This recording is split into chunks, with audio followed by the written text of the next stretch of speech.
Hey, greetings from Texas. It is noon, and it's getting close to 100 degrees here in Texas. I just got back from a motorcycle ride. So I'm going to talk to you today about riding in hot weather, particularly in the summertime, which we're right in the middle of.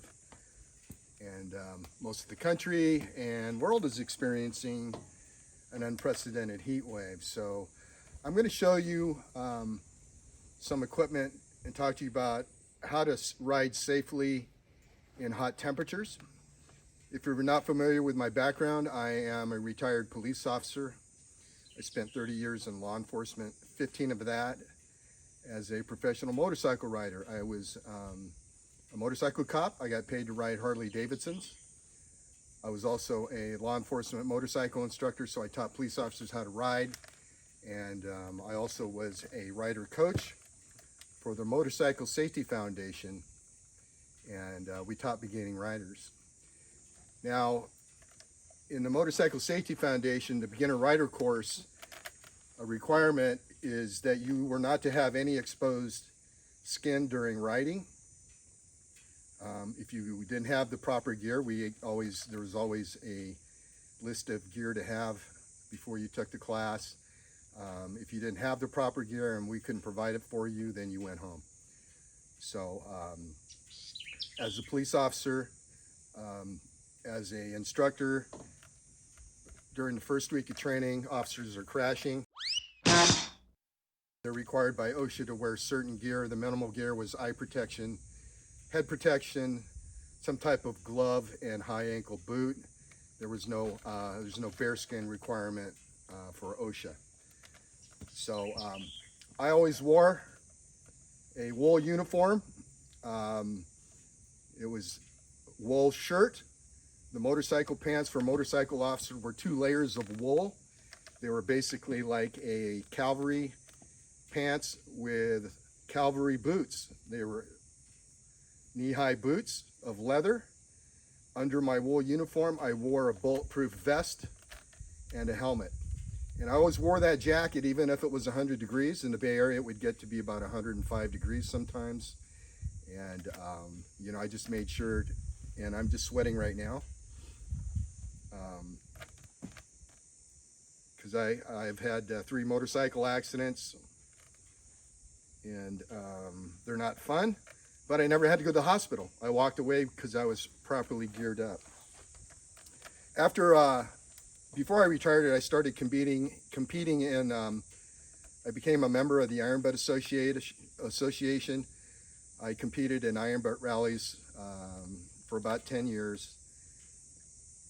And during that time, if you're not familiar with an Iron Butt competition or an Iron Butt ride, it's a minimum 24 hours and you have to cover 1,000 miles. I've done all the tougher rides, the Bun Burner Gold, which is 1,500 miles in 36 hours, and Coast to Coast in 48. And so during those rides, I've encountered temperatures all the way from 121 degrees on the same day to 19 degrees at night. So as I show you some of the gear, I'll show you what I rode in the competition. I'll show you what I use for gear now.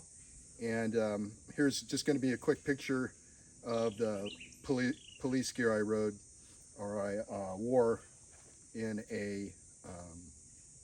law enforcement. So I'm going to take this jacket off. This is what I wore today.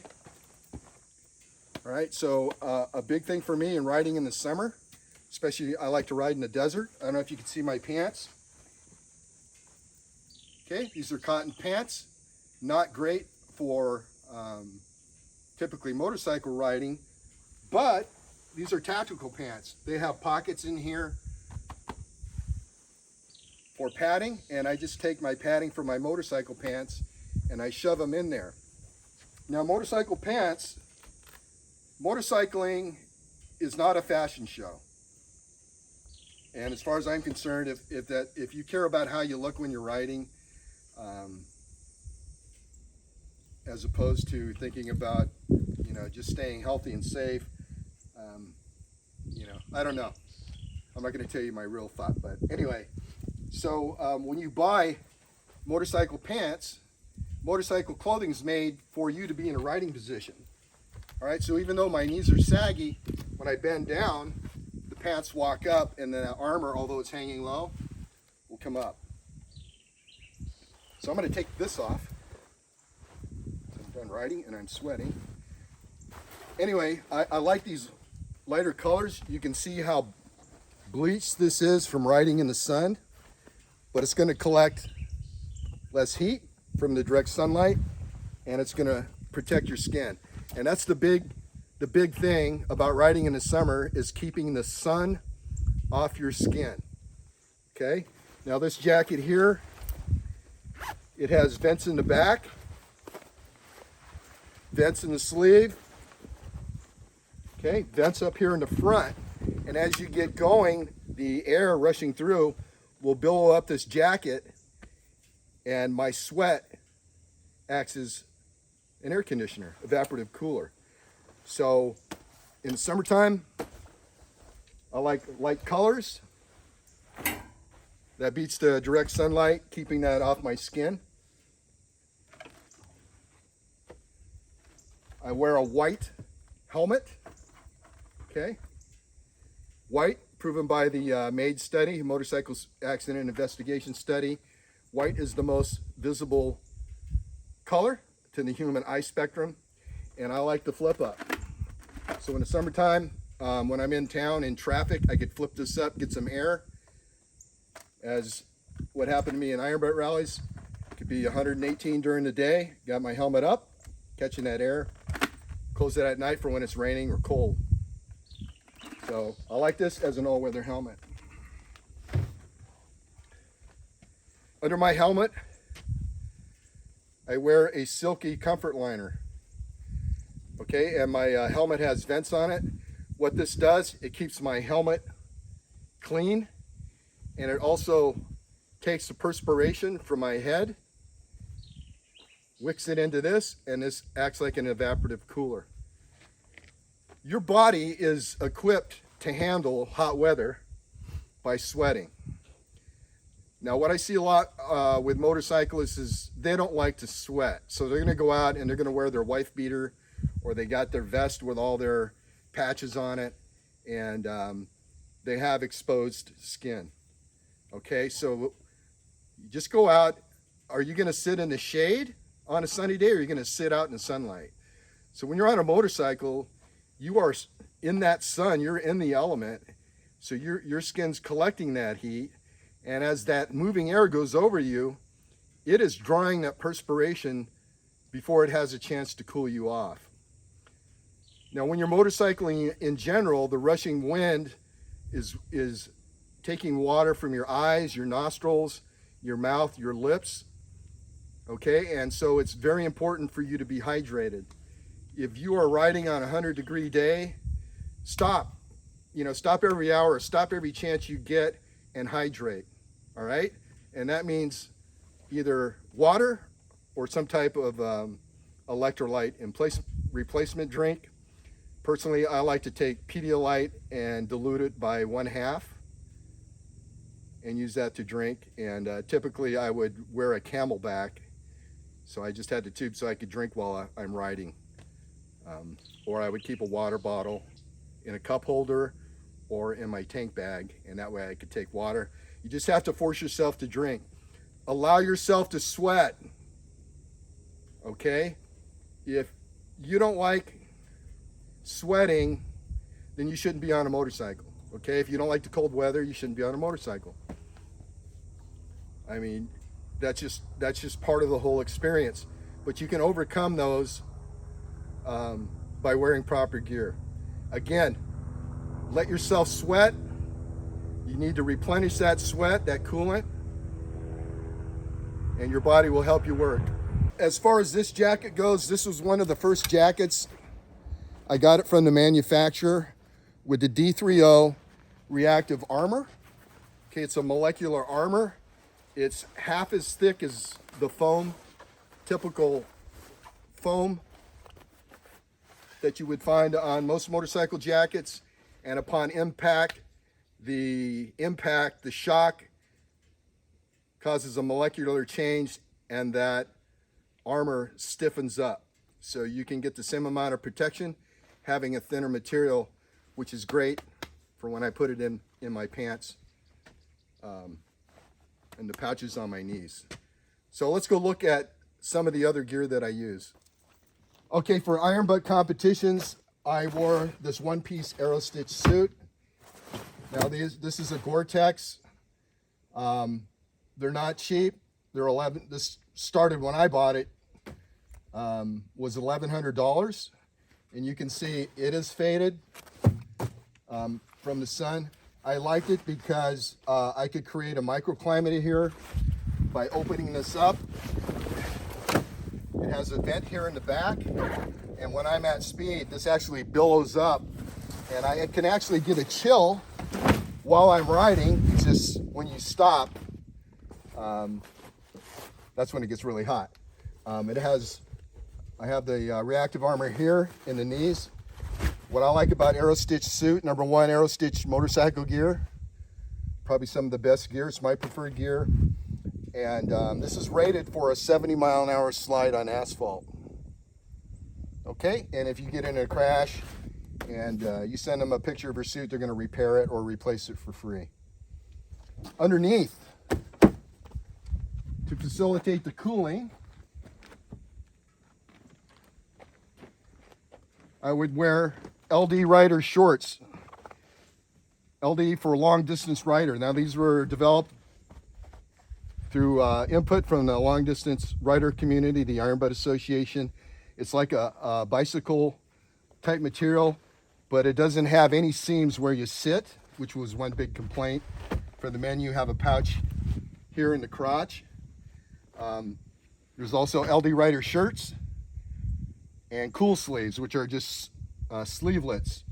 And I typically would wear this for the top, and this is breathable. Okay, also a light color, and that really wicks that perspiration away from your skin and facilitates the cooling. So underneath, that's all I have on. Okay, this to collect the sweat, the suit to protect me from the sun and the wind to get that swamp cooler effect going. This, which I've never used, is a breathable vest, which you fill up with water. Now this has a permeable membrane. Unlike the other vest, which you just soak, this actually consistently evaporates as long as there's water in it. And that'll keep you cool, but it only works in dry climates. If you live in Mississippi or somewhere like that, or even here in Texas sometimes, the humidity is just gonna be like having a wet sleeping bag. Same thing with this vest. This one you typically would soak. I would soak this in a hotel in a sink and stick it in a refrigerator overnight. In the morning. But after about an hour, you're gonna have to rehydrate. This, also only good for dry environments. Okay, not humidity. Humidity sucks. There's nothing you can do about that. When it gets, if you look at a wind chill chart, when it gets above 95 degrees Fahrenheit, there is no more wind chill effect. So keep that in mind. For outer gear, I have this rabbit perforated jacket and perforated pants. Okay, which are fine, but that's also going to impede your natural perspiration process. It's going to dry you out sooner because of the airflow. It will keep you cool, but again, keeping hydrated is the number one key. For gloves, all right, in the summertime, normally I wear elk skin leather gloves. I use these tactical gloves. They have armor, they're breathable, and they even have vents. Okay, when my hand's wrapped around the handlebars, it's collecting air, you know, to help keep my hands cool. For boots, I have these city boots. And these are perforated. These are summertime boots. Okay, it has a breathable fabric there, and that helps get some air on my body. This is just more armor that you could take and put in the knees of your tactical pants. You can also cut these and put them in your butt pockets, because on the tactical pants you're not going to have any armor on your ass. And you can kind of cut these things to help it fit in the pockets of your tactical pants. On the motorcycle, when I was doing iron butt, I use it's called a bead rider seat. Okay, if you've ever been in a New York cab, the taxi cab drivers used to have these before air conditioning, and these lift you off the seat and allow air to flow through. And the constant changing of the pressure points from these beads are just, it's like a massage, and it's amazing how comfortable that is. All right, I think that's all I can think of right now. I didn't do an outline for this, but you know, the big key is keep hydrated, have water. If it's over 100 degrees, stop every 45 minutes to an hour. If I go into a gas station, you know, the time I was in a rally, it was 118 degrees. I would walk into the gas station. I would buy a big cup of ice for 25 cents. I would get some Gatorade and a bottle of water. I do a 50-50 mixture. Now there's all kinds of electrolyte replacement drinks. I would put that in my CamelBak with the ice and then hydrate. But when I went into the gas station, I took my helmet with me and got that kind of cooled off in the air conditioning of the store. Or I would typically stop at a Starbucks or whatever, sit down and grab some iced tea or something like that. Try to avoid caffeine. That's a diuretic. Avoid sodas. Just drink water and some type of electrolyte replacement drink. Okay, if you have any questions or comments, leave them down below. I'd appreciate it if you'd hit the thumbs up button, the like button. If you like it, like the video, subscribe. I do have a motorcycle playlist. Appreciate it if you go in and check it out. You'll find some stuff there, including some other good motorcycle related videos. All right, I appreciate you stopping, and as usual, thanks for watching.